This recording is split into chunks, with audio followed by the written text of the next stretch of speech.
Hello guys, and welcome back to our YouTube channel. In today's video we shall look at evaporative cooling and the new pad systems. Alright, so before all that, you need to understand what really evaporative cooling means. Okay, so if you come to Google over here, to be specific, on Wikipedia, okay, evaporative cooling or an evaporative cooler is defined as a device. Okay, let me highlight this. It is defined as a device that cools air through evaporation of water. Okay, so this is a device, or it's a system that is built to cool air through evaporation of water. So water has to be there and it has to start evaporating, and then after evaporating over here, as you can see, it will cool the air. Okay, so coming over here, you need to understand how really evaporative cooling works. Okay, how really the evaporative cooling system works. Okay, if you come over here, this will give you a guide on how this one works. All right, in the introduction over here, it is said that in an evaporative cooling system, hot outside air is forced through the wet cooling pads. Okay, and then by means of motor driven fan.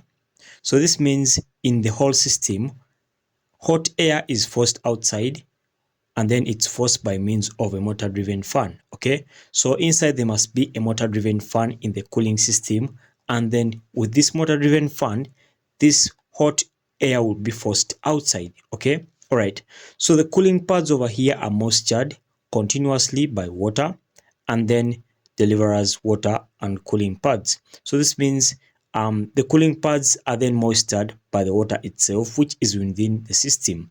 Remember, at first the hot air is forced outside by the cooling pads by the means of this motor. Okay, so moving ahead, it's then cooled down air and then blown into the building. So after cooling down all this air, it's blown into the building. Okay, and then after blowing it into the building, it will become cool. Literally, the temperatures will go down in the whole building. So this is what they mean by evaporative cooling system. Okay, and as you can see, this is just a simple illustration of how really this system works, or how really this system will look like. And as you can see, this is more like an installation of an evaporative cooling system. As you can see over here, this is an image to illustrate what exactly we are talking about. Alright, so guys, I really hope this video was helpful. If so, make sure to like and subscribe to our YouTube channel. Until next time, we shall meet once again.